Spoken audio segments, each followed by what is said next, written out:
Baik, selamat hari Sabat, saudara sekalian. Selamat Sabat juga bagi yang di media Zoom yang telah hadir dengan setia setiap Sabat berbakti bersama-sama kita. Pada hari Sabat ini pekabaran kita berjudul dalam nama Bapa dan Anak dan Roh Kudus.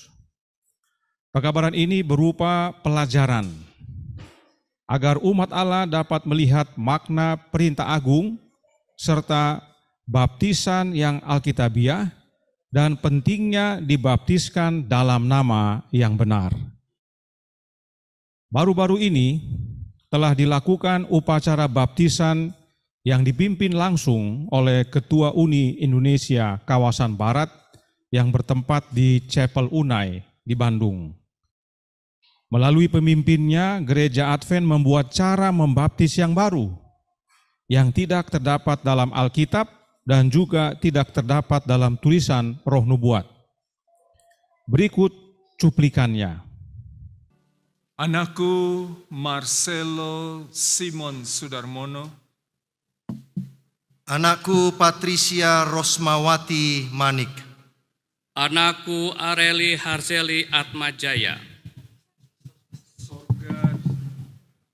Sorga dipenuhi oleh sukacita karena kalian bertiga di masa muda kalian telah memilih Tuhan Yesus sebagai Tuhan dan Juru Selamat pribadi kalian.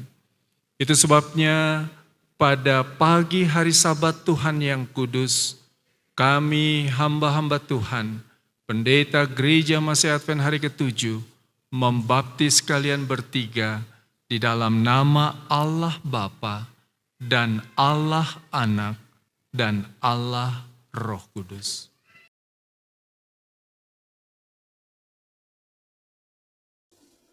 Cara baru. Ya.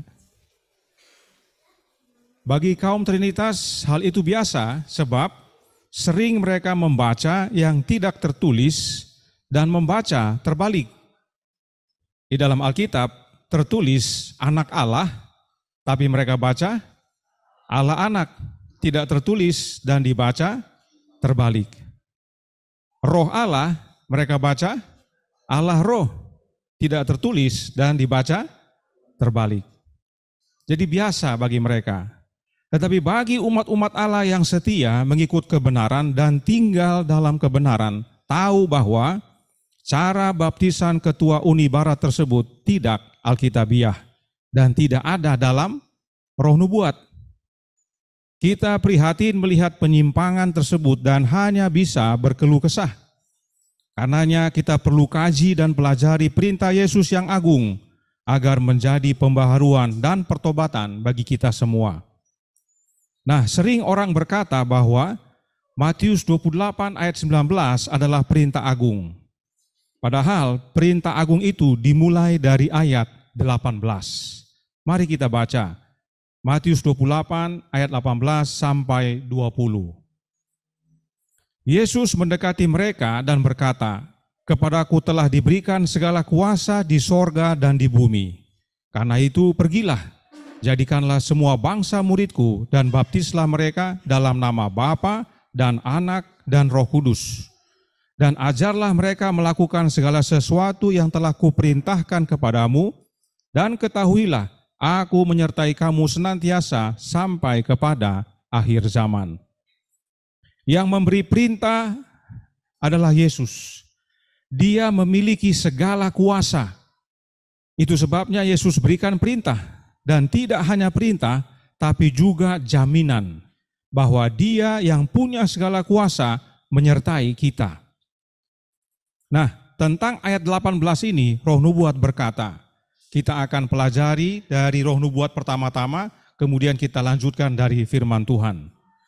Roh Nubuat menyatakan tentang ayat 18 ini dalam This Day with God, halaman 297, paragraf 2.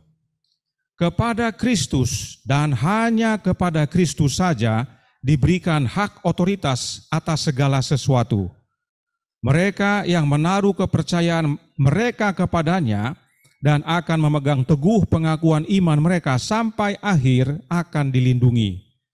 Sebagai murid Kristus, sebagai pekerja bersamanya, harus ada tindakan yang bersatu di antara semua pekerja. Hanya kepada Kristus dan Kristus saja kuasa itu diberikan. Jadi meskipun disebut dalam nama Bapa dan Anak dan Roh Kudus, tetapi kuasa itu diberikan hanya kepada Kristus. Fokusnya adalah Yesus. Kemudian masih tentang kuasa yang Yesus terima. Perhatikan Roh Nubuat nyatakan yang berikut ini. Dan karena panjang, dibagi dalam 2 slide. Juru Selamat telah memberikan janji kehadirannya kepada semua yang bekerja dalam roh pelayanan sejati. Kepadaku telah diberikan segala kuasa di sorga dan di bumi, dia berkata. Karena itu pergilah, jadikanlah semua bangsa muridku dan baptislah mereka dalam nama Bapa dan Anak dan Roh Kudus. Dan ajarlah mereka melakukan segala sesuatu yang telah kuperintahkan kepadamu, dan ketahuilah, aku menyertai kamu senantiasa sampai kepada akhir zaman. Selanjutnya, saat Anda menyajikan firman kepada pendengar Anda, tagihlah janji kehadiran Kristus ini. Tidak ada hari, tidak ada jam dalam sehari, ketika Dia tidak akan berada di dekat Anda oleh Roh Kudus-Nya. Dia ada di dalam setiap pertemuan yang diadakan di dalam namanya. Janjinya diberikan selama waktu masih ada. Dikutip dari Australasian Union Conference Record, tanggal 30 Desember tahun 1907, paragraf 3. Kembali fokusnya adalah Yesus. Yang hadir bersama kita adalah Yesus, yaitu oleh kehadiran Roh-Nya. Artinya, saat kita menagih janji kehadiran Kristus, Dia selalu dekat dengan kita oleh kehadiran Roh-Nya yang kudus. Janjinya dalam Matius 28 ayat 20 ditepati selama masih ada waktu. Jadi saat Alkitab berkata, baptiskanlah dalam nama Bapa dan Anak dan Roh Kudus, Roh Nubuat tidak mengajarkan adanya oknum lain yang disebut Allah Roh. Roh Nubuat tidak mengajarkan tentang Trinitas. Tetapi malah menekankan bahwa roh tersebut adalah rohnya Kristus. Sebab oleh kehadiran rohnya dalam hidup kita, Kristus mendapati janjinya, yaitu untuk menyertai kita senantiasa sampai kepada akhir zaman. Berikutnya, dalam Review and Herald tanggal 27 Januari tahun 1891 paragraf 13. Ketika Kristus memberikan perintah terakhirnya kepada murid-muridnya, dia berkata, kepadaku telah diberikan segala kuasa di sorga dan di bumi. Karena itu pergilah, jadikanlah semua bangsa muridku dan baptislah mereka dalam nama Bapa dan Anak dan Roh Kudus. Dan ajarlah mereka melakukan segala sesuatu yang telah kuperintahkan kepadamu. Dan ketahuilah, aku menyertai kamu senantiasa sampai kepada akhir zaman. Perintah ini untuk kita, maka marilah kita bekerja dalam Roh Kristus untuk sesama kita. Saudara sekalian bisa lihat, berulang-ulang Roh Nubuat membahas tentang Matius 28 ayat 19 sampai 20 dan menjelaskan bahwa fokus utama adalah Yesus Kristus yang hadir bersama kita oleh Roh-Nya yang kudus yang disebut dengan Roh Kristus. Nah, sekarang apa maknanya dibaptiskan dalam nama Bapa dan Anak dan Roh Kudus? Karena kalau kita salah mengerti, maka terjadilah seperti yang Ketua Uni Barat lakukan. Kita harus mengerti makna daripada membaptiskan dalam nama Bapa dan Anak dan Roh Kudus. Perhatikan rangkaian Roh Nubuat berikut ini. Yang pertama kita baca dalam manuskrip 37 tahun 1908 paragraf 24. Roh Nubuat berkata, bukan kamu yang memilih aku, tetapi akulah yang memilih kamu. Dan aku telah menetapkan kamu supaya kamu pergi dan menghasilkan buah. Ayat 16. Kita ditetapkan bagi Allah untuk menghasilkan buah. Bukankah ini pengalaman kita ketika kita dituntun ke dalam air dan dibaptis dalam nama Bapa dan Anak dan Roh Kudus? Apa artinya itu? Itu berarti bahwa 3 kuasa besar, the 3 great powers, di sorga berjanji untuk menjaga kita selama kita tetap bersatu dengan Kristus, bersatu dengan pokok anggur. Dibaptiskan dalam nama Bapa dan Anak dan Roh Kudus artinya ada 3 kuasa besar di sorga yang menjaga kita. 3 kuasa besar itu adalah Bapa dan Anak dan Roh Kudus. Perhatikan, Nyonya White tidak tuliskan 3 kuasa besar tapi 1. Tidak demikian. Nyonya White hanya tulis 3 kuasa besar. Artinya ya 3. Ya. Dan Nyonya White tidak tulis juga 3 kuasa besar dan ketiganya adalah Allah. Ya. Tidak ditulis demikian. Hanya disebutkan 3 kuasa besar di sorga. Jadi 3 kuasa besar itu adalah Bapa dan Anak dan Roh Kudus. Sekarang apa makna 3 kuasa besar itu? Mari kita baca penjelasan Roh Nubuat berikut ini. Agak kecil tapi saya yakin bisa dibaca. Kita baca dalam manuskrip 21 tahun 1906 paragraf 9 sampai 11. Dikatakan di sana, Bapa adalah seluruh kepenuhan dari kealahan secara badani dan tidak terlihat oleh mata manusia. Anak adalah seluruh kepenuhan dari kealahan yang diwujudkan. Firman Allah menyatakan bahwa Dia adalah bentuk wujud dari pribadinya. Allah mengasihi dunia ini sehingga Dia mengaruniakan anak tunggal yang diperanakkannya, supaya barang siapa yang percaya padanya tidak binasa, melainkan beroleh hidup yang kekal. Di sini ditunjukkan kepribadian dari Bapa. Penghibur yang dijanjikan Kristus untuk dikirim setelah Dia naik ke sorga adalah Roh di dalam seluruh kepenuhan dari kealahan, mewujudkan kuasa karunia ilahi kepada semua yang menerima dan percaya pada Kristus sebagai seorang juru selamat pribadi. Ada 3 pribadi yang hidup dari trio sorgawi, heavenly trio. Dalam nama 3 kuasa besar, 3 great powers, yaitu siapa? Bapa, Anak, dan Roh Kudus. Mereka yang menerima Kristus melalui iman yang hidup, dibaptiskan, dan kuasa-kuasa ini akan bekerja sama dengan pelaku-pelaku taat sorga dalam usaha mereka untuk menghidupkan kehidupan baru dalam Kristus. Jadi 3 kuasa besar itu adalah Bapa, Anak, dan Roh Kudus yang adalah penghibur. Nah, perhatikan di sini ada kata bahasa Inggris yang cuma 2, tetapi mempunyai makna lebih, yaitu is dan in. Ya. Dikatakan dalam bahasa Inggris, Nyonya White tulis, the Father is all the fullness of the Godhead. Bapa adalah seluruh kepenuhan dari kealahan. Kemudian dikatakan tentang Anak, the Son is all the fullness of the Godhead. Anak juga dikatakan adalah seluruh kepenuhan dari kealahan. Tetapi perhatikan tentang Roh. Nyonya White tulis, katakan di situ adalah the Comforter that Christ promised to send after He ascended to heaven is the Spirit in all the fullness of the Godhead. Roh yang adalah penghibur itu di dalam, ya, seluruh kepenuhan dari kealahan. Supaya membantu kita perbesar Dia, kita tunjukkan di sini dikatakan bahwa Bapa adalah seluruh kepenuhan, Anak adalah seluruh kepenuhan.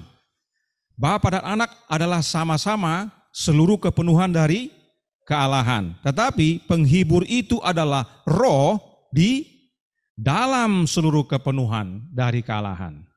Jadi ada perbedaan. Bagi Bapa dan Anak, Nyonya White menggunakan kata sambung is. Tapi bagi Roh, dia gunakan kata in. Ya. Kita bukan belajar bahasa Inggris, tapi orang Inggris sendiri, orang Amerika sendiri yang baca kutipan ini tetap salah mengerti. Karena begitulah kaum Trinitas. Baca yang tidak tertulis dan baca terbalik. Ya. Kita bisa dengan lihat jelas perbedaannya. Penghibur itu adalah Roh dan penghibur itu ada di dalam seluruh kepenuhan kealahan. Bukan adalah, ya. Nyonya White tidak tulis seperti ini. Penghibur adalah seluruh kepenuhan dari kealahan. Ya. Dia tidak tulis the Comforter is all the fullness of the Godhead. Nyonya White tidak tulis demikian. Kalau Nyonya White tulis seperti ini, maka kita bisa katakan bahwa penghibur itu adalah Allah. Ya, Bapa itu adalah Allah karena Dia adalah seluruh kepenuhan kealahan. anak itu adalah Allah karena dia adalah seluruh kepenuhan dari kealahan. Kalau ditulis seperti begini, maka penghibur juga adalah Allah karena dia seluruh kepenuhan dari kealahan. Tetapi Nyonya White tidak tulis seperti ini. Sama sekali berbeda. Yang dia tulis adalah penghibur itu adalah roh di dalam seluruh kepenuhan dari kealahan. Nah, siapa yang mempunyai seluruh kepenuhan dari kealahan? Siapa? Bapa dan anak. Artinya roh itu di dalam Bapa dan anak. Kalau saya boleh kasih aplikasi, mungkin saudara Jordi dengan saudara Nofri boleh tampil ke depan. Ya, ilustrasi. Ya. Silakan di sini. Ya. Nah, ini dia. Ada dua. Kita ilustrasikan saudara Jordi adalah Bapa. Saudara Nofri adalah anak. Saudara Jordi adalah seluruh kepenuhan dari kealahan. Saudara Nofri adalah seluruh kepenuhan dari kealahan. Nah, roh itu di mana? Roh itu di dalam saudara Jordi dengan saudara Nofri. Karena roh itu di dalam yang mempunyai seluruh kepenuhan dari kealahan. Terima kasih. Itulah tiga kuasa besar itu, yaitu Bapa yang adalah seluruh kepenuhan dari kealahan, dan anak yang adalah seluruh dari kepenuhan kealahan, dan roh yang di dalam dari Bapa dan anak. Itulah tiga kuasa besar, itulah heavenly trio. Tidak disebutkan tiga kuasa besar tapi satu, atau heavenly trio tapi satu, tidak disebutkan. Tiga kuasa besar ya tiga, heavenly trio ya trio, tiga. Ya. Jadi kalau saudara-saudara kita kaum Trinitas menggunakan kutipan ini sebagai dasar Trinitas, mereka kembali salah total. Karena kutipan ini mereka jadikan dasar Trinitas. Mereka kutip dalam buku Evangelism. Ya. Kembali, mereka orang berbahasa Inggris tapi tidak melihat apa yang Nyonya White tulis. Sederhana tapi vital. Ya. Karenanya kita harus ingat ini, bahwa dibaptiskan dalam nama Bapa, Anak, dan Roh Kudus adalah memiliki tiga kuasa besar di sorga, yang adalah Bapa, Anak, dan Roh Kudus. Bapa adalah seluruh kepenuhan dari kealahan, dia ilahi. Anak juga adalah seluruh kepenuhan dari kealahan yang sama-sama ilahi sebab diperanakan dari Bapa, dan Roh yang di dalam seluruh kepenuhan dari kealahan. Ketiganya itu kuasa yang Allah berikan kepada mereka yang dibaptiskan dalam nama Bapa, Anak, dan Roh Kudus. Itu makna daripada baptisan dalam nama itu. Nah, sekarang kita perlu tahu siapa itu penghibur. Roh Nubuat dalam manuskrip 1 tahun 1903 paragraf 13 berkata, biarlah mereka mempelajari Yohanes pasal 17 dan belajar bagaimana berdoa dan bagaimana menghidupkan doa Kristus. Dialah sang penghibur. Dia akan tinggal dalam hati mereka, membuat sukacita mereka penuh.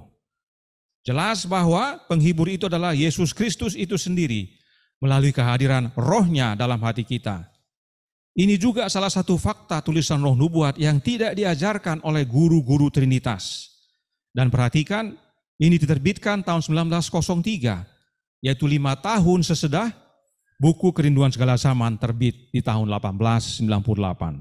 Ini bukti bahwa Nyonya White tidak berubah, dia tetap anti-Trinitas.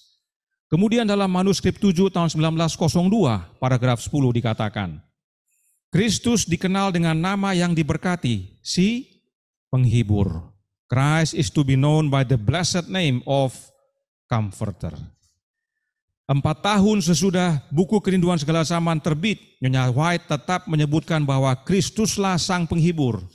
Karenanya penghibur itu adalah Yesus Kristus yang hadir dalam hati kita oleh kehadiran rohnya yang disebut dengan Roh Kristus. Ingat kutipan berikut ini.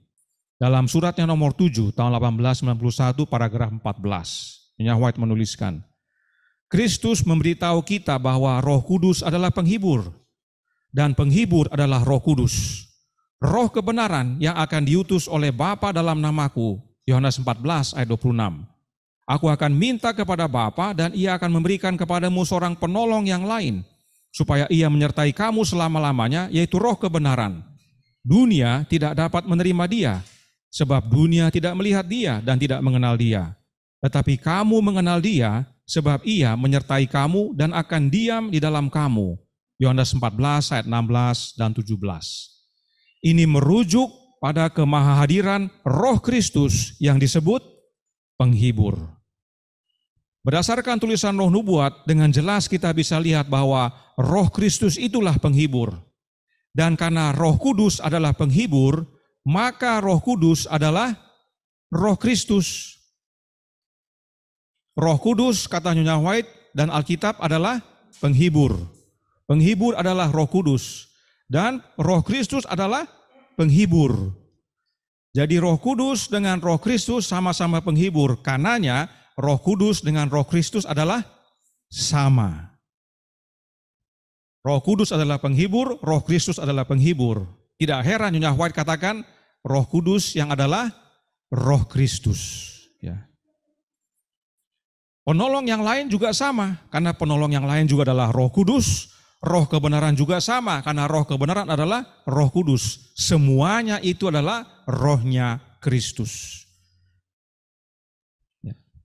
Itu sebabnya Nyonya White menuliskan yang berikut ini dalam Testimonies for the Church volume 9 halaman 189 paragraf 3. Kita sudah baca dalam beberapa pekabaran sebelumnya, tapi kita perlu ingatkan dan segarkan. Mereka punya satu Allah dan satu juru selamat dan satu roh, Roh Kristus, untuk membawa kesatuan dalam barisan mereka. Hanya ada satu roh, yaitu Rohnya Kristus. Sebab Roh Kristus itulah Roh Kudus yang dicurahkan pada hari Pentakosta. Kemudian satu juru selamat, yaitu Yesus, anak Allah, dan satu Allah, yaitu Bapa. 1 Korintus 8 ayat 6. Karenanya saat kita membaca Matius 28 ayat 19, karena itu pergilah, jadikanlah semua bangsa muridku dan baptiskanlah mereka dalam nama Bapa yang adalah satu Allah dan Anak yang adalah satu juru selamat kita, satu Tuhan yaitu Yesus Kristus, dan Roh Kudus yaitu satu roh. Roh siapa? Roh Kristus. Inilah keindahan Roh Nubuat menjelaskan dirinya sendiri. Kutipan menjelaskan kutipan. Satu Allah adalah Bapa, satu Tuhan, satu juru selamat adalah Yesus yang adalah anak Allah, dan satu roh yaitu Rohnya Kristus. Dan ingat, Allah Bapa telah memberikan namanya dan kuasanya kepada anaknya. Demikian juga dengan hidup yang kekal, serta segala sesuatu. Segala sesuatu Allah Bapa telah berikan kepada anaknya. Tidak ada yang tidak. Dan roh itu adalah Rohnya Kristus itu sendiri. Itu sebabnya Alkitab berkata dalam Filipi 2 ayat 10 dan 11. Supaya dalam nama Yesus bertekuk lutut segala yang ada di langit dan yang ada di atas bumi dan yang ada di bawah bumi. Dan segala lidah mengaku Yesus Kristus adalah Tuhan bagi kemuliaan Allah Bapa. Artinya nama Yesus yang terutama. Nama Bapa ada dalam Yesus. Segala kuasa ada pada Yesus. Dan Roh Kudus yang dicurahkan pada hari Pentakosta adalah Rohnya Yesus. Fokusnya Yesus. Itu sebabnya Roh Nubuat berkata dalam Kisah Para Rasul halaman 24 paragraf 3. Mereka harus membaptiskan dalam nama Bapa, Anak, dan Roh Kudus. Perhatikan, nama Kristus harus menjadi semboyan mereka, tanda keagungan mereka, tali persatuan mereka, kuasa untuk tindakan perbuatan mereka, dan sumber kemajuan mereka. Tidak ada sesuatu yang dapat dikenal dalam kerajaannya yang tidak membawa namanya siapa? Yesus dan tulisannya. Jadi nama Yesus yang terutama. Meskipun Roh Nubuat menyatakan bahwa mereka harus membaptiskan dalam nama Bapa, Anak, dan Roh Kudus, tapi yang terutama adalah nama Yesus. Nama Yesus adalah semboyan mereka. tanda keagungan, tali persatuan, kuasa, sumber kemajuan. Segalanya nama Yesus. Dikatakan juga bahwa nama Yesus adalah kuasa untuk tindakan perbuatan mereka. Tidak heran para murid membaptiskan dalam nama Yesus, karena itu kuasa dalam tindakan mereka. Kuasa dalam membaptis dalam nama Yesus. Sekarang mari kita lihat bukti-bukti baptisan dalam Alkitab. Yang mana yang Alkitab nyatakan. Khususnya dalam buku Kisah. Kita baca dalam buku Kisah semuanya rata-rata ini. Kisah 2 ayat 38. Jawab Petrus kepada mereka, bertobatlah dan hendaklah kamu masing-masing memberi dirimu dibaptis dalam nama Yesus Kristus untuk pengampunan dosamu, maka kamu akan menerima karunia Roh Kudus. Repent and be baptized every one of you in the name of Jesus Christ. Ayat 41. Orang-orang yang menerima perkataannya itu memberi diri dibaptis dan pada hari itu jumlah mereka bertambah kira-kira 3.000 jiwa. Ada berapa orang yang dibaptis dalam nama Yesus? 3.000.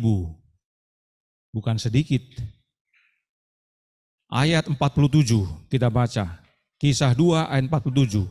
Sambil memuji Allah dan mereka disukai semua orang dan tiap-tiap hari Tuhan menambah jumlah mereka dengan orang yang diselamatkan. Orang yang bertobat, yang bertambah kepada jemaat mula-mula, berarti harus apa? Dibaptis. Tiap-tiap hari ada baptisan, karena ada banyak yang bertobat dan ditambahkan kepada jemaat mula-mula. Mereka dibaptis dalam nama siapa? Dalam nama Yesus, meskipun tidak ditulis. Sebab patokannya sudah ada di awal. Pada hari Pentakosta, mereka yang bertobat dibaptis dalam nama Yesus. Selanjutnya Kisah 4 ayat 4. Tapi di antara orang yang mendengar ajaran itu banyak yang menjadi percaya, sehingga jumlah mereka menjadi kira-kira 5.000 orang laki-laki. Bertambah lagi. Nah, mengenai hal ini ada dua penjelasan. Ada yang percaya bahwa 3.000 tambah 2.000 jadi 5.000. Ada yang percaya 3.000 tambah 5.000. Ya. 5.000 ini di luar dari yang 3.000. Tapi ada yang percaya 5.000 ini adalah gabungan 3.000 ditambah 2.000. Ya. Karena dikatakan menjadi kira-kira 5.000. Terlepas dari apa pengertian orang. Tetapi mereka yang dibaptis dalam nama Yesus bertambah menjadi ribuan lagi. Mau 2.000, mau 8.000, artinya semakin banyak yang dibaptiskan dalam nama Yesus. Ya. Berikutnya, Kisah 8 ayat 5 dan 6. Dan Filipus pergi ke suatu kota di Samaria dan memberitakan Mesias kepada orang-orang di situ.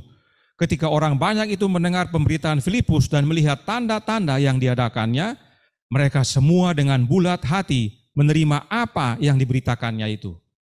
Ayat 12 dikatakan, tetapi sekarang mereka percaya kepada Filipus yang memberitakan Injil tentang kerajaan Allah dan tentang nama Yesus Kristus.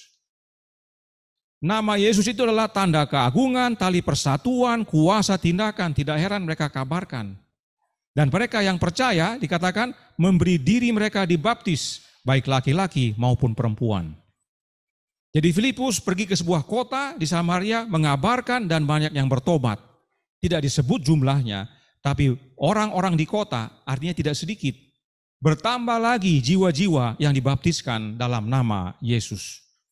Lalu ada sida-sida dari Ethiopia. Kisah 8 ayat 36 sampai 38. Mereka melanjutkan perjalanan mereka dan tiba di suatu tempat yang ada air. Lalu kata sida-sida itu, lihat di situ ada air. Apakah halangannya jika aku dibaptis?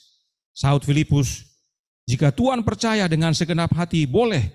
Jawabnya, aku percaya bahwa Yesus Kristus adalah anak Allah. Ini poin penting. Bila mana kita mau dibaptis dalam nama Yesus, kita harus percaya Yesus Kristus adalah anak Allah yang sesungguhnya, yang diperanakkan Bapa. Sebab itulah yang dikabarkan oleh para rasul, para murid kepada semuanya tentang Yesus anak Allah.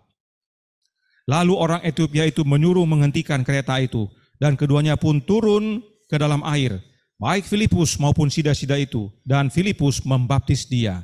Dalam nama siapa? dalam nama Yesus Kristus. Sebab itu patokan dari awal. Paulus dalam Kisah 9 ayat 17 dan 18. Lalu pergilah Ananias ke situ dan masuk ke rumah itu. Ia menumpangkan tangannya ke atas Saulus, katanya, Saulus, saudaraku, Tuhan Yesus yang telah menampakkan diri kepadamu di jalan yang engkau lalui. Yesus yang datang kepada Saulus, Yesus yang datang, bukan Allah Roh. Katanya kaum Trinitas, Tuhan Yesus sudah kembali dan yang turun adalah Allah Roh. Tapi yang bertemu dengan Paulus siapa? Yesus sendiri. Karena memang Yesus hadir oleh kehadiran Roh-Nya. Telah menyuruh aku kepadamu supaya engkau dapat melihat lagi dan penuh dengan Roh Kudus. Dan seketika itu juga seolah-olah selaput gugur dari matanya sehingga ia dapat melihat lagi. Ia bangun lalu dibaptis. Dalam nama siapa? Yesus Kristus. Paulus dibaptis dalam nama Yesus. Itu sebabnya pada saat Paulus membaptis, tentunya dia membaptis dalam nama Yesus. 1 Korintus 1 ayat 14, bukti Paulus membaptis. Aku mengucap syukur bahwa tidak ada seorang pun juga di antara kamu yang aku baptis selain Krispus dan Gaius. Paulus membaptiskan mereka yang bertobat, yaitu dengan cara membaptiskan dalam nama Yesus Kristus.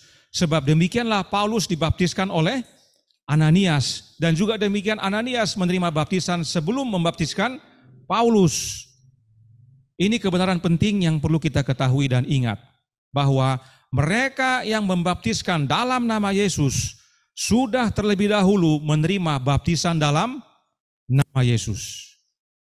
Tidak mungkin Paulus membaptiskan dalam nama Yesus kalau dia belum dibaptis dalam nama Yesus. Dia belum alami makna daripada 3 kuasa besar yang bekerja dalam hidupnya oleh kehadiran Roh Anak Allah. Itu makna daripada baptisan. Jadi penting bagi kita untuk mengingat, untuk menerima baptisan dalam nama Yesus, agar kita dilayakkan membaptis orang lain dalam nama Yesus. Bagaimana saudara selama ini dibaptis dalam nama Trinitas, terus tiba-tiba membaptis dalam nama Yesus? Ada yang nggak nyambung. Meskipun pemahaman kita sudah benar, kita percaya bahwa Yesus adalah anak Allah, tapi kita disahkan masuk dalam kerajaan Allah yang salah. Kerajaan Allah yang kita terima dalam nama Yesus, dibaptiskan dalam nama Yesus. Yang sebelumnya dalam nama Trinitas, kerajaan yang mana itu? Ya, supaya kita memahami pentingnya ini, baptisan ini. Bukan sekedar hanya dicelup-celup dalam air. Jadi, Paulus membaptiskan dalam nama Yesus sebab dia sudah terlebih dahulu dibaptiskan dalam nama Yesus. Kita akan lihat kenapa penting sekali dibaptiskan dalam nama Yesus ini. Inilah fokus kita pada pagi hari ini. Kita kembali ke buku Kisah. Kita ke rumah Kornelius. Apa yang terjadi di sana? Kisah 10 ayat 48. Lalu ia menyuruh mereka dibaptis dalam nama Yesus Kristus. Kemudian mereka meminta Petrus supaya ia tinggal beberapa hari lagi bersama-sama dengan mereka. Kornelius dan semua yang hadir di rumahnya dibaptiskan dalam nama Yesus. Semakin bertambah dan bertambah jiwa-jiwa yang bertobat dan dibaptiskan dalam nama Yesus Kristus. Lalu ada Lydia dan seisi rumahnya. Kisah 16 ayat 14 dan 15. Seorang dari perempuan-perempuan itu yang bernama Lydia turut mendengarkan. Ia seorang penjual kain ungu dari kota Tiatira yang beribadah kepada Allah. Tuhan membuka hatinya sehingga ia memperhatikan apa yang dikatakan oleh Paulus. Sesudah ia dibaptis bersama-sama dengan seisi rumahnya, ia mengajak kami, katanya, jika kamu berpendapat bahwa aku sungguh-sungguh percaya kepada Tuhan, marilah menumpang di rumahku. Ia mendesak sampai kami menerimanya.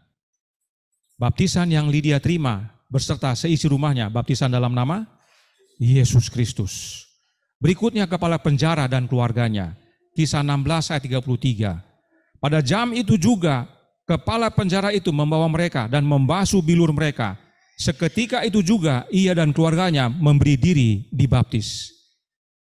Kepala penjara ini dibaptis karena apa? Karena percaya bahwa Yesus adalah anak Allah. Dia tidak diuji 28 doktrin. Tidak. Dia tidak diuji dengan pelajaran Alkitab selama berbulan-bulan. Dia hanya diuji dengan apakah engkau percaya bahwa Yesus adalah anak Allah. Dia percaya. Dia dibaptis malam itu juga. Dibaptis dalam nama Yesus Kristus. Kemudian ada kepala rumah ibadat di Korintus. Kisah 18 ayat 8. Tetapi Krispus, kepala rumah ibadat itu, menjadi percaya kepada Tuhan bersama-sama dengan seisi rumahnya. Dan banyak dari orang-orang Korintus yang mendengarkan pemberitaan Paulus menjadi percaya dan memberi diri mereka dibaptis. Dalam nama siapa? Dalam nama Yesus. Selanjutnya di Efesus, Kisah 19 ayat 3, 4, dan 5. Lalu kata Paulus kepada mereka, kalau begitu dengan baptisan manakah kamu telah dibaptis? Jawab mereka, dengan baptisan Yohanes. Kata Paulus, baptisan Yohanes adalah pembaptisan orang yang telah bertobat. Dan ia berkata kepada orang banyak bahwa mereka harus percaya kepada Dia yang datang kemudian daripadanya, yaitu Yesus. Semua dasarnya Yesus, kamu harus percaya pada Yesus. Ketika mereka mendengar hal itu, mereka memberi diri mereka dibaptis dalam nama Tuhan Yesus. Ini fakta terakhir di buku Kisah tentang baptisan. Karenanya kalau kita buat bagan, berikut bagannya. Kisah 2 ayat 38, 41, dan 47 menyatakan tentang baptisan dalam nama Kristus Yesus. Inilah yang Petrus sampaikan pada saat dia berkhotbah pada hari Pentakosta.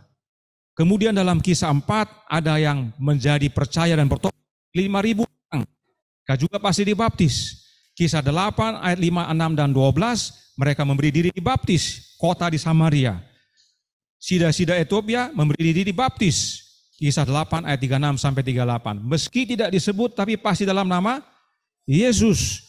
Kisah 9 ayat 17 dan 18 Paulus dibaptis pasti dalam nama Yesus. Kenapa? Karena berikutnya Kisah 10 ayat 8 Cornelius dan semua yang hadir dibaptis dalam nama Yesus Kristus. Tidak mungkin berubah-berubah mereka cara membaptis.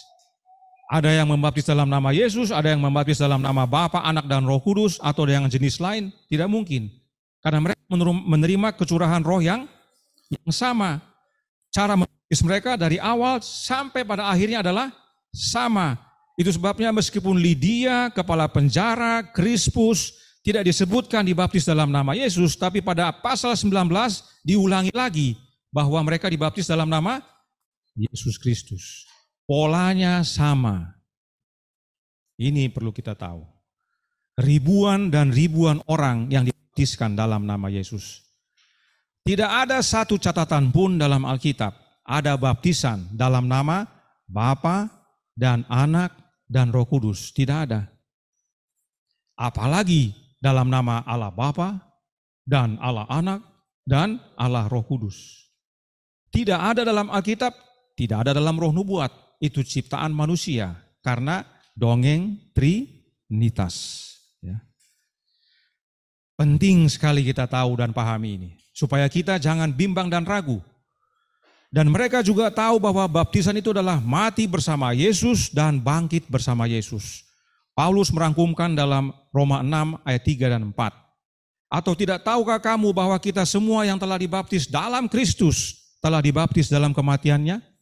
Dengan demikian kita telah dikuburkan bersama-sama dengan Dia oleh baptisan dalam kematian, supaya sama seperti Kristus telah dibangkitkan dari antara orang mati oleh kemuliaan Bapa, demikian juga kita akan hidup dalam hidup yang baru.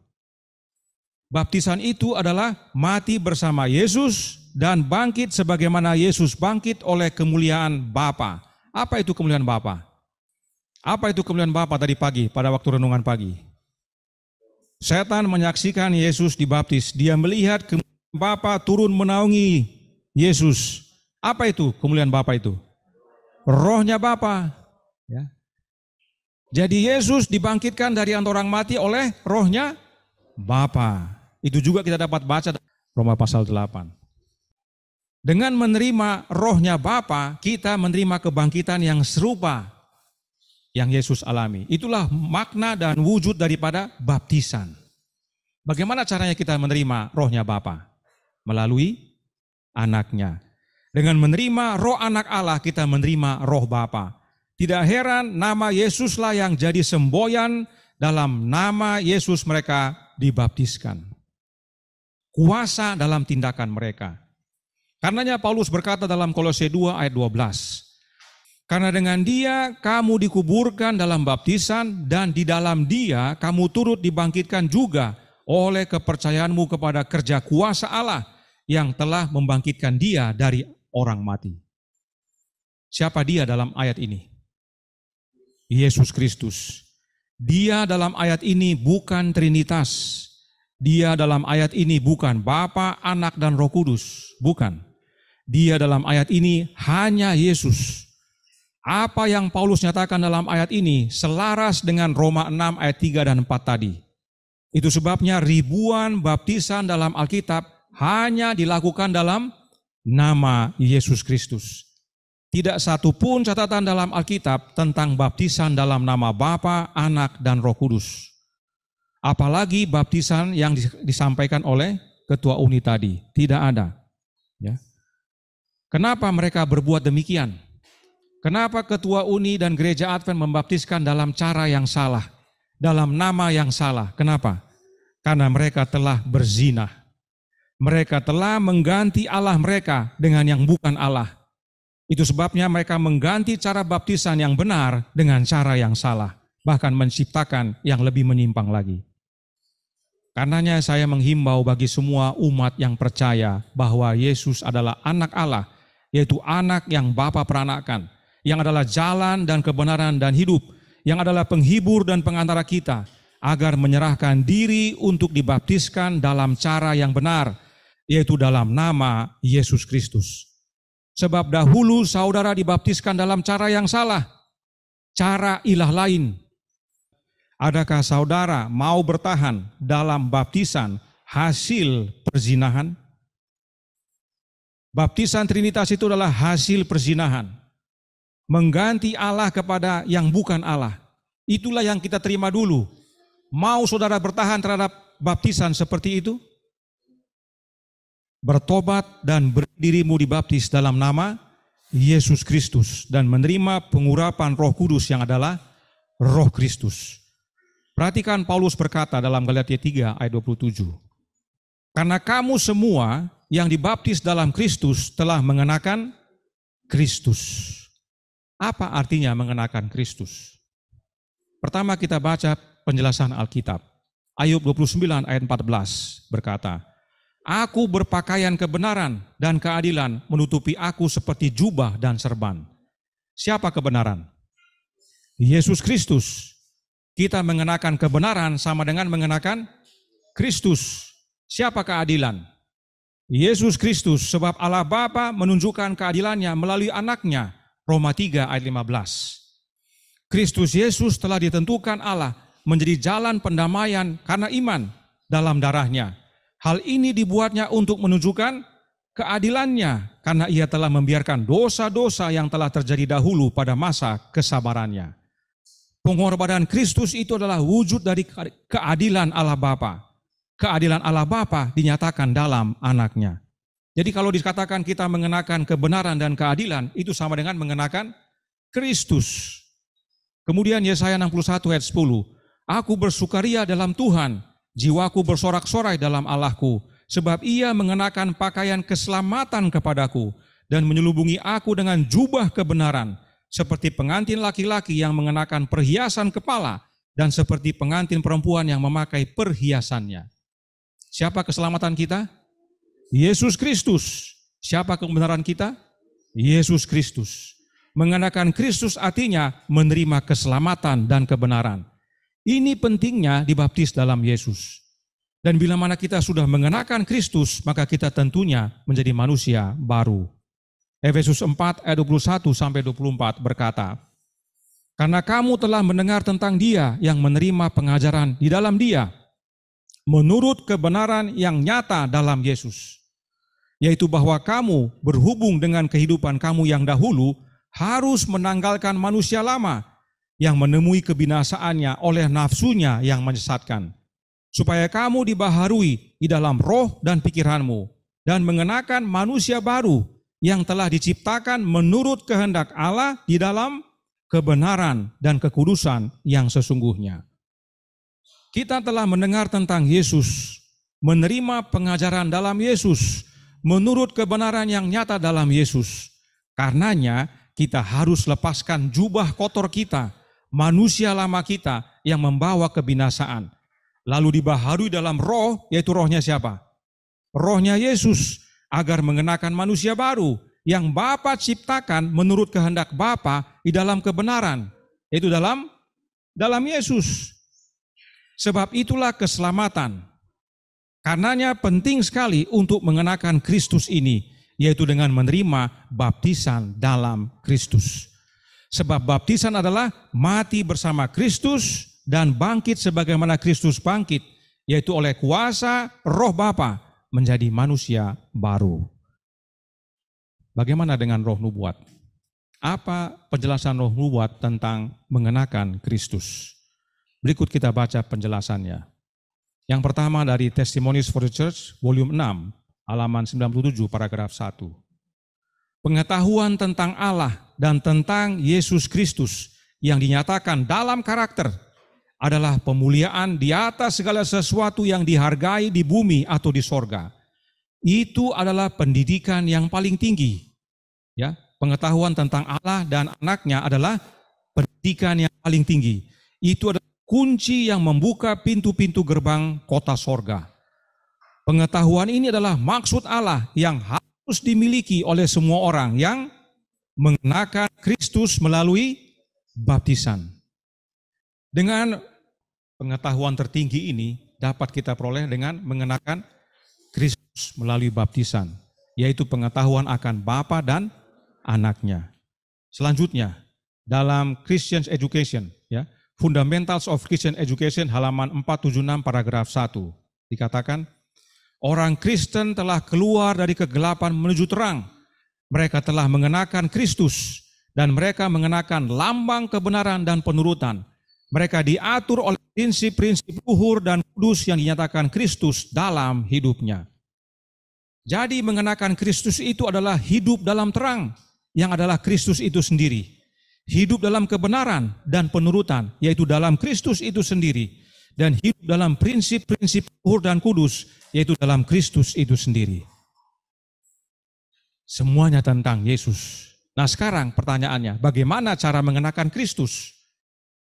Kita baca Review and Herald Desember 30 tahun 1909 paragraf 23. Tidakkah Anda akan mengenakan Kristus? Bukan untuk melepaskan dia lagi, tetapi untuk membiarkan rohnya memeteraikan pikiran dan karakter Anda? Saya tahu ada umat-umat Allah yang merasa tidak perlu membahas terlalu sering tentang roh Kristus. Ya, saya tahu ada yang berkomentar begitu. Mereka lebih senang dengan topik-topik seperti country living, pola hidup sehat, makanan sehat, vegetarian, nubuatan, dan lainnya. Banyak orang lebih hobi dengan dengar itu. Itu semua baik, saudaraku, dalam Tuhan. Tetapi itu semua tidak ada artinya, tidak ada gunanya kalau bukan Yesus yang tinggal dalam hati. Bukan country living yang duluan, bukan makan sehat yang duluan, bukan pola hidup sehat yang duluan, bukan. Yang duluan harus siapa? Yesus dalam hati kita. Dialah yang mengerjakan kebenaran dalam hidup kita. Kalau kita jadikan country living, pola hidup sehat, makan sehat yang duluan, tidak heran yang kita banggakan barang-barang itu. Yang kita promosikan barang-barang itu. Kita merasa lebih karena sudah melakukan itu semuanya.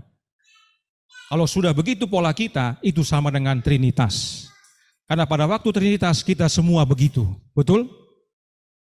Kalau sudah non-Trinitas, bukan itu yang utama. Itu baik, tapi bukan itu yang utama. Yang utama siapa? Yesus. Hanya Dia.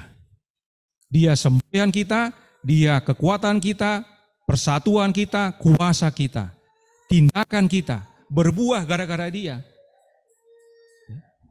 Jadi jangan heran banyak orang yang sibuk dengan barang-barang tadi, tidak berubah juga hidupnya, polanya tetap sama, karakternya juga tidak berubah, karena bukan Yesus yang bekerja. Ya. Bagi yang di Zoom juga ya, agar diperhatikan. Keselamatan hanya dengan menerima Kristus dalam hati kita oleh kehadiran Roh-Nya. Dan itulah wujud dari mengenakan Kristus melalui baptisan. Perhatikan beberapa kutipan berikut ini, sebab banyak nasihat roh nubuat tentang mengenakan Kristus, tapi saya ambil beberapa poin saja. Kita harus mengenakan Kristus, kita harus menjadi seperti Kristus dalam setiap kata dan tindakan. Dengan demikian kita akan mengambil bagian dalam kodrat ilahi. Hanya dengan mengambil bagian dalam kodrat ilahi, kita dapat menghidupkan kehidupan Kristus. Peter's Counsels to Parents halaman 27 paragraf 3. Kemudian, adalah harus menjadi pekerjaan kehidupan orang Kristen untuk mengenakan Kristus dan membawa dirinya kepada keserupaan Kristus yang lebih sempurna. Testimonies to Ministers and Gospel Workers halaman 122 paragraf 3. Yang terakhir, singkat, padat, dan jelas. Kenakan Kristus, disinilah terletak kemenangan terbesar Anda. Jangan heran, para murid, para rasul membaptis dalam nama Yesus. Mau karakter ilahi, mau menjadi manusia baru, mau menjadi sama seperti Kristus, mau mengambil kodrat ilahi, mau menang seperti Kristus menang, apa yang harus kita buat? Kenakan Kristus, yaitu melalui baptisan. Baptisan air dalam nama Yesus dan menerima pengurapan Roh Kudus yang adalah Roh-Nya Kristus. Sebab hanya dengan menerima Roh Kristus kita mengenakan Kristus. Maka semua ini menjadi bagian kita. Inilah pentingnya dibaptiskan dalam nama Yesus dan di dalam Yesus. Karenanya saat dikatakan dalam nama Bapa dan Anak dan Roh Kudus, hal itu bukan membuktikan adanya Trinitas. Oh bukan. Dalam nama Bapa dan Anak dan Roh Kudus tidak ada hubungannya dengan Trinitas. Alkitab dan Roh Nubuat sudah buktikan. Dalam nama Bapa dan Anak dan Roh Kudus adalah kelengkapan kuasa yang bekerja dalam hidup kita bila kita menerima baptisan dalam nama Yesus Kristus. Sebab Bapa di dalam Yesus dan Yesus di dalam Bapa. Dan kemudian Yesus tinggal dalam kita oleh kehadiran Roh-Nya. Maka itu sama dengan Bapa tinggal di dalam kita melalui Anak-Nya. Bapa dan Anak dan Roh Anak Allah tinggal dalam kita, menjadi kuasa yang mengubahkan kita agar kita menjadi manusia baru di dalam Yesus. Panggilan bagi yang rindu untuk mengenakan Kristus dan menjadi manusia baru di dalam Yesus dan menerima baptisan dalam Yesus serta di dalam nama Yesus Kristus. Saya undang untuk berdiri. Terima kasih, puji Tuhan, ada yang berdiri. Yang di Zoom, kalau memang mau untuk dibaptiskan dalam nama Yesus dan menerima Yesus dalam hidup, mengenakan Dia, boleh buka kamera atau tulis dalam chat, saya mau dibaptis. Kita akan atur waktu untuk baptisan, baik di Timika maupun di Jakarta atau di Manado. Kita akan khususkan waktu, karena waktunya semakin singkat. Masing-masing kita harus sungguh-sungguh mengenakan Kristus sehingga pada akhirnya kita menerima keselamatan. Puji Tuhan atas jiwa-jiwa yang mau berdiri. Ini peringatan juga bagi yang sudah dibaptis dalam nama Yesus. Jangan lupa, dibaptis dalam nama Yesus adalah mengenakan Kristus, yaitu menerima Roh-Nya. Tinggalkan itu cara yang lama. Manusia lama kita lepaskan, apalagi cara baptisan yang lama, tinggalkan. Tidak ada gunanya. Kiranya ini menjadi pembaruan dan sukacita bagi kita semua. Yang mau dibaptis tetap berdiri, kita akan berdoa. Bapa kami yang di sorga, Allah pencipta langit dan bumi, laut dan segala isinya, Allah yang maha besar, maha kuasa, sumber segalanya, yang kami sembah selalu melalui anak-Mu yang tunggal, Yesus Kristus. Terima kasih atas kebenaran firman-Mu yang Kau nyatakan melalui Alkitab dan Roh Nubuat, tentang dalam nama Bapa dan Anak dan Roh Kudus. Manusia telah selewengkan pengertiannya yang benar. Manusia salah gunakan dan bahkan menciptakan dongeng-dongeng dan cabang-cabang yang lebih menyimpang, yang akhirnya menuntun banyak umat ke jalan yang salah dan sesat. Karenanya pada pagi hari ini, sebagaimana kami menerima kebenaran firman-Mu, kiranya ini menjadi pembaharuan bagi kami semua, agar kami yang sudah percaya bahwa Yesus adalah anak Allah yang sesungguhnya, anak yang Bapa peranakan, bahwa Dia adalah juru selamat kami satu-satunya. Dialah pengantara kami satu-satunya. Dan namanya lah yang mempersatukan kami, tanda keagungan, kuasa dalam tindakan kami. Itu sebabnya penting bagi kami untuk menerima baptisan dalam Yesus dan di dalam nama Yesus, agar kami mengenakan Kristus. Sebab itulah kemenangan besar dalam hidup ini, yaitu dengan menerima Kristus dalam hati kami oleh kehadiran Roh-Nya. Karenanya hamba-Mu menyerahkan jiwa-jiwa yang telah berdiri, yang mau untuk dibaptiskan dalam Kristus dan dalam nama Yesus, agar mereka sungguh-sungguh dan berikan kepada kami waktu yang cocok dan tepat untuk memproses upacara baptisan. Demikian juga yang di media Zoom, bila mana ada, Tuhan campur tangan. Karena jarak dan waktu kami terpisah, tapi kami percaya Tuhan dapat buka jalan sehingga kami dapat berjumpa dan melaksanakan upacara baptisan, sehingga semakin banyak jiwa yang berserah kepada Kristus, menerima upacara baptisan yang benar demi pembaharuan hidup mereka di dalam Yesus, hingga pada akhirnya Yesus datang yang kedua kali menjemput kami semua yang telah dibaptiskan dalam Dia, menerima namanya, masuk dalam kerajaan sorga. Terima kasih ya Bapa, terima kasih ya Yesus, karuniakan kami Roh-Mu, agar hidup kami diubahkan hari demi hari menjadi serupa dengan Engkau. Terpujilah nama-Mu, kehendak-Mu yang jadi, ampun kami akan dosa dan salah, karena kami berdoa hanya dalam nama Anak Allah yang tunggal, Yesus Kristus, yang adalah Tuhan dan Juru Selamat kami. Amin.